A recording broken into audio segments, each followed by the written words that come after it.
Bible मनुष्य प्राण के बारे में क्या कहता है? क्या मनुष्य प्राण नश्वर है या फिर क्या मनुष्य के प्राण को उद्धार की जरूरत है? इन सारे सवालों का जवाब जानेंगे आज के वीडियो में।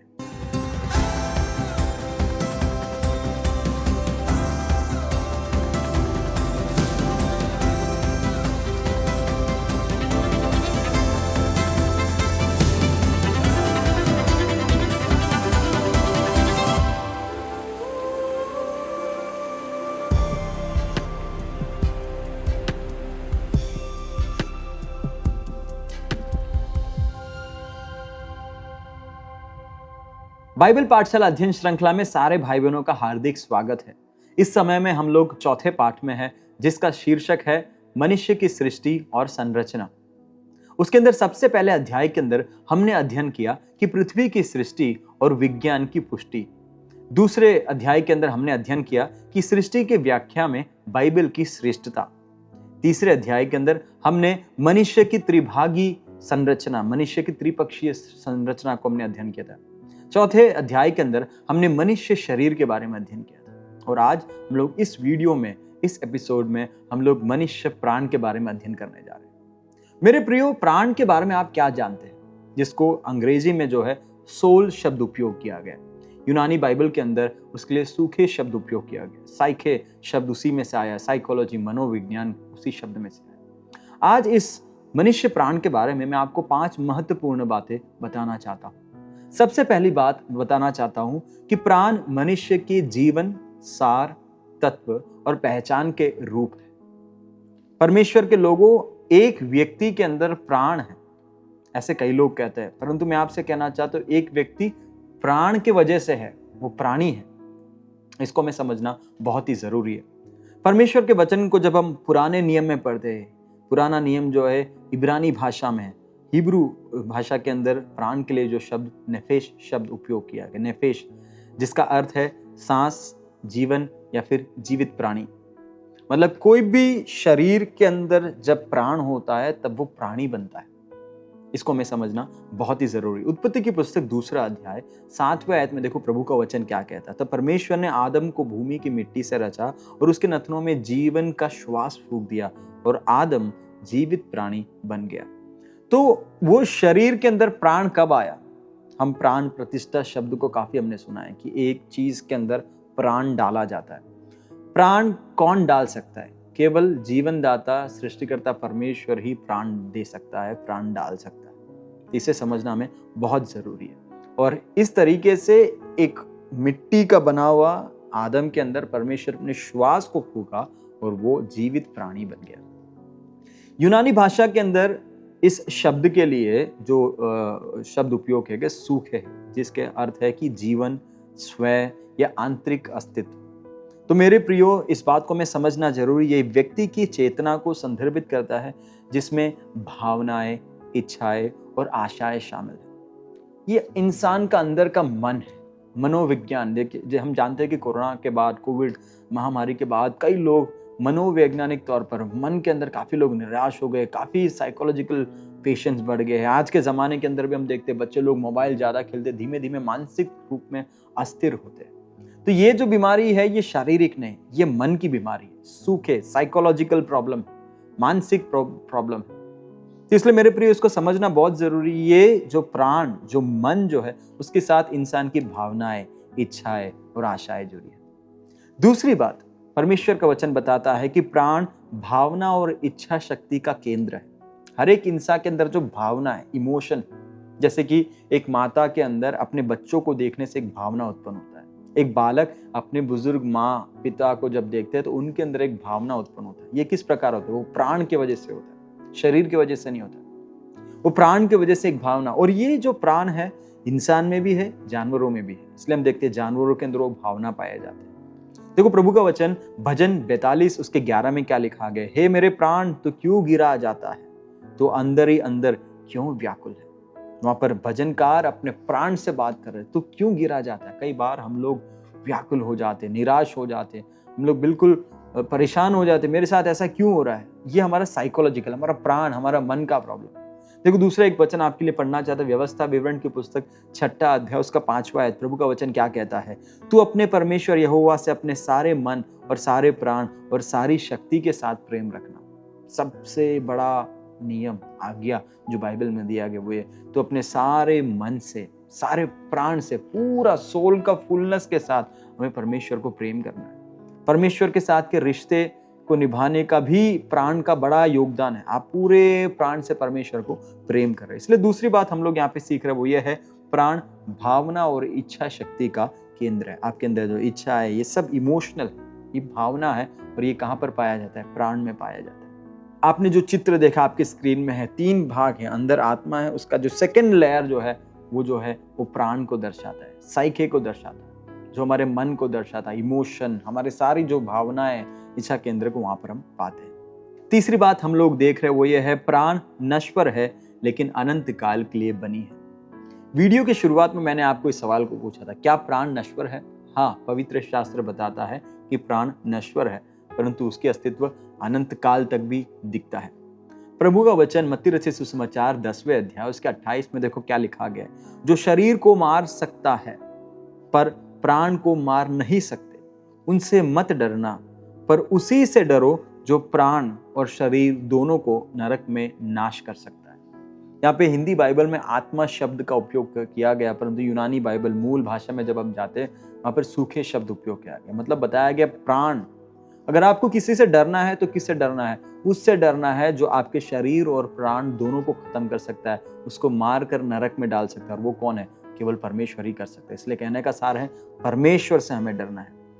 प्राण कमजोर होती है, ये खतरे में और पीड़ित भी हो सकती है और उसे दंडित किया जा सकता है। हमारा प्राण जो है वो दंड को प्राप्त करने वाला अनुभव को भी हम लोग यहाँ पर प्राप्त करते हैं। लूका रचित सुसमाचार को जब हम पढ़ते हैं वहां पर एक खास बात को देखते हैं कि वहां पर एक दृष्टांत बताया गया जहां पर एक अमीर व्यक्ति है और दीन व्यक्ति, जो गरीब व्यक्ति, उसका नाम लाजर है। अमीर व्यक्ति जो अपने जीवन काल के अंदर बड़े आराम से मजे में जीता है, परंतु जब उसका प्राण निकल जाता है, उसका शरीर जब दफनाया जाता है, शरीर जब खत्म हो जाता है, उस पार परदेश में लिखा गया है, वो इब्राहिम पिता से लाजरस के बारे में याद करके बोल रहा है कि लाजर को भेजो। तो मतलब ये कि ये पहचान कैसे रहा, उस अनंत काल के अंदर भी आपका प्राण वहां पर पहुंचा है। आपका शरीर तो मृत्यु में मिट्टी के साथ मिल गया, परंतु वो प्राण उधर पहुंचा है। वही इमोशन, जैसे कि कई लोग कहते हैं कि हम अपने लोगों को स्वर्ग में मिलेंगे। क्यों? अपने लोग, अपनी पहचान, अपनी यादें, वो सब प्राण में है और वो भी अनंत काल में प्रवेश करने वाला है। दूसरा वचन आपके लिए मैं पढ़ना चाहता हूँ, यहेजकेल की पुस्तक 18 अध्याय उसका 4 आयत। देखो प्रभु का वचन यहाँ पर क्या बताता है, देखो सभी के प्राण तो मेरे हैं, जैसे पिता का प्राण वैसे ही पुत्र का भी प्राण है, दोनों मेरे ही है, इसलिए जो प्राणी पाप करे वही मर जाएगा। यहाँ पे परमेश्वर का वचन स्पष्ट रूप में बताता है, परमेश्वर बोल रहा है सब प्राण मेरा है। आपके पास जो अंदर प्राण है वो आपका नहीं, वो सृष्टिकर्ता परमेश्वर का है। प्रभु का वचन यहाँ पर बोल रहा है और यहाँ पर लिखा गया इसलिए जो प्राणी पाप करे वही मर जाएगा। मतलब पाप करने के द्वारा आपका ये प्राण कमजोर होता है और धीमे धीमे परमेश्वर के न्याय, जहां पर वो मार कर नरक में डाला जाता है, उस तरीके से परमेश्वर के वचन में आगे हमने देखा वो अनुभव होता है। अगर हम पाप में से उद्धार नहीं पाते, मुक्ति नहीं पाते हैं, तो प्रभु का वचन यहाँ पे बताता है कि हमारा ये प्राण कमजोर होता जाएगा और अंत में, अनंत काल में परमेश्वर उसको नाश करेगा, दंड देगा। एक और वचन आपके लिए पढ़ना चाहता हूं, प्रकाशित वाक्य 6 अध्याय उसके 9वें आयत में देखो क्या लिखा गया है। जब उसने 5वीं मुहर खोली तो मैंने वेदी के नीचे उनके प्राणों को देखा, जो परमेश्वर के वचन के कारण और उस गवाही के कारण जो उन्होंने दी थी वध किए गए थे। तो यहाँ पे प्रभु का वचन के अंदर यूहन्ना जो है प्रभु यीशु मसीह का शिष्य, वो एक अलौकिक दर्शन को देख रहा है, स्वर्गीय दर्शन को देख रहा है। वेदी के पास उनके प्राण थे जो प्रभु के लिए बलिदान हो गए, वध हो गए। मतलब प्राण जो केवल यहाँ पर नहीं, अनंत काल में भी वो प्राण जा रहा है, उसको हम लोग इस वचन के द्वारा सीखते हैं। मतलब ये जो प्राण है ये नश्वर नहीं है, ये अनंत काल में भी प्रवेश होता है, परंतु इसके लिए एक न्यायासन है, वहां पर न्याय किया जाएगा। अगर हमारा न्याय के अंदर हम उद्धार को पाते, पवित्रीकरण को अनुभव करते, महिमा को अनुभव करते, तो ये हमारा ये प्राण बना रहता है। परंतु जो उद्धार को नहीं पाते हैं, परमेश्वर के वचन में पिछले अध्ययनों में हमने अध्ययन किया कि वे दोषी ठहराए जाएंगे। और परमेश्वर के वचन में यहाँ पे लिखा है, अगर आपको डरना है तो उससे डरो जो आपके शरीर और प्राण दोनों को मारकर नरक में डाल सकता है। चौथी बात मैं आपको बताना चाहता हूं वो यह है, हमारे प्राण को उद्धार की आवश्यकता है। प्राण को पाप और मृत्यु से उद्धार की आवश्यकता है, वचन इसे बिल्कुल स्पष्ट करता है। याकूब की पत्री 1 अध्याय उसके 21 आयत में देखो क्या लिखा गया है। इसलिए सारी मलिनता और बैरभाव की बढ़ती को दूर करके उस वचन को नम्रता से ग्रहण कर लो जो हृदय में बोया गया और जो तुम्हारे प्राणों का उद्धार कर सकता है। यहाँ पे परमेश्वर का वचन याकूब इस बात को स्पष्ट बताता है, जो वचन मैं तुम्हें दे रहा हूं, जो वचन परमेश्वर का वचन है, ये वचन आपके प्राणों को उद्धार दे सकता है। प्राण को उद्धार की जरूरत है। परमेश्वर का वचन इसे बिल्कुल स्पष्ट रूप में बताता है कि प्राण को उद्धार की जरूरत है। प्राण भी परमेश्वर के न्याय के सामने पहुंचेगा और उसको न्याय का अनुभव करना पड़ेगा। तो हमें ये बात भी जरूर समझना है कि प्राण ऐसा एक हमारा व्यक्तित्व, वो इमोशनल सेंटर है जहां पर हम लोग निर्णय को लेते हैं। आप कोई भी काम इस शरीर को करने से पहले उस काम को आप अपने मन में करते हैं। फॉर एग्जाम्पल, मानो कि आपको एक केक बनाना है। केक हाथ से बनाने से पहले आप अपने मन में केक बनाते हो। ये किया जाएगा, वो किया जाएगा, इतना डाला जाएगा, उतना डाला जाएगा, कितना शक्कर डालना, सब आप मन में पहले प्लान करते हो। उसके बाद उसको आप शरीर से करते हो। और उसी तरीके से कोई पाप भी अगर कोई इंसान करता है, पहले वो पाप मन में होता है। किसी एक स्त्री को गलत नजर से देखना, किसी एक पुरुष को गलत नजर से देखना, आपने ऑलरेडी अपने मन के अंदर उस पाप को करते हैं। मतलब पाप के अंदर बहुत सक्रिय रोल इस मन का है, ये प्राण का है। इसलिए न्याय के समय में परमेश्वर इस प्राण को, इस मन का न्याय करेगा। इसलिए परमेश्वर के वचन में लिखा है, परमेश्वर बाहर के शरीर को नहीं देखता है, वो तुम्हारे अंदर मन को देखता है। पिछले वीडियो में हमने इसके बारे में अध्ययन किया था। तो मेरे प्रियो, हमारा प्राण, हमारे मन को उद्धार की जरूरत है। और उद्धार के अंदर हमने देखा, इस मन के नए हो जाने से, रोमियो की पत्री 12 में लिखा गया, मन के नए हो जाने से परमेश्वर की तुम सिद्ध इच्छा को अनुभव से मालूम करें। मेटामॉर्फोसिस हमने वहां पे समझा। तो हमारा मन जो है, ये सैंक्टिफिकेशन, नवीनीकरण, ये ट्रांसफॉर्मेशन का वो प्रोसेस को हर समय अनुभव करना बहुत ही जरूरी है। तो चौथा बात मैं आपको समझाना चाहता हूँ, मेरे और आपके प्राण को उद्धार की जरूरत है। अगर आपने अभी तक अपने प्राण में उद्धार को अनुभव नहीं किया है तो प्रभु से कहे, प्रभु मुझे उद्धार की जरूरत है। सबको मालूम ऐसा वचन है, भजन 23 के अंदर, यहोवा मेरा चरवाहा है। उस वचन भाग को हम सब जानते हैं, परंतु तीसरे वचन को जब हम वहां पर पढ़ते, देखो प्रभु का वचन वहां पर क्या कहता है। भजन 23:3 वहां पर लिखा गया है, वह मेरे जी में जी ले आता है, धार्मिकता के मार्गों में वह अपने नाम के निमित्त मेरी अगुवाई करता है। यहाँ पे हिंदी बाइबल में जी शब्द, वो मेरे जी में जी ले आता है, वहां पर जो हिब्रू भाषा में वहां पर नेफेश शब्द का उपयोग किया गया, वो मेरे प्राण में प्राण ले आता है। मतलब हमारा प्राण के अंदर प्राण देने का काम हमारा चरवाहा का है। अगर हमारा चरवाहा यहोवा है, जीवनदाता परमेश्वर जिसने ईदन वाटिका में सृष्टि की, अगर वो हमारा चरवाहा है, वो आपके प्राण में नया प्राण भरता जाएगा। वो मेरे जी में जी ले आता है। और अगर वो आपको अगुवाई कर रहा है, यहाँ पर स्पष्ट लिखा गया है, वो आपको धार्मिकता के मार्गों में आपके नाम के निमित्त, यीशु मसीह परमेश्वर अपने नाम के निमित्त आपको लेकर चलेगा। तो मेरे प्रियो, ये बहुत ही जरूरी इन दिनों में हमें समझना है, प्रभु से प्रार्थना करना है, प्रभु आप हमारे चरवाहे बने रहो, मुझे उद्धार का अनुभव, सैंक्टिफिकेशन, हर दिन वो पवित्रीकरण का अनुभव मुझे करना है, ताकि मैं मेरे जीवन में परमेश्वर को उद्धार को अनुभव करूं। तो 4 बात यहाँ पर हमने देखा। सबसे पहली बात हमने देखा, प्राण मनुष्य के जीवन, सार या तत्व और पहचान के रूप में। दूसरी बात हमने देखा, प्राण भावना और इच्छा शक्ति का केंद्र है। तीसरी बात हमने देखा, प्राण नश्वर है लेकिन अनंत काल के लिए बनी है। चौथी बात हमने देखा, प्राण को उद्धार की आवश्यकता है। तो मेरे प्रियो, ये समझना बहुत बहुत बहुत जरूरी है। और एक बात बताकर मैं इस वीडियो को समाप्त करना चाहता, बाइबल के अनुसार प्राण का महत्व क्या है वो मैं आपको बताना चाहता हूँ। पहला जो गुण है प्राण का, जो है वो हमारी पहचान है। हमारी पहचान, हर एक व्यक्ति का पर्सनैलिटी क्या है, उसके अंदर का मन और उसका प्राण है, जिसका आप स्क्रीन पर देख सकते हैं, टेबल को देख सकते हैं। वो हमारा गुण जो है वो पहचान है। प्राण संपूर्ण जीवित व्यक्ति का प्रतिनिधित्व करता है। एक व्यक्ति का पूरा जो पर्सोना का जो रिफ्लेक्शन है वो प्राण के द्वारा होता है, वो हमारी पहचान है। दूसरी बात जो प्राण का गुण है वो हमारा आत्मिक मूल है। यह आराधना, भावना, इच्छा का केंद्र है।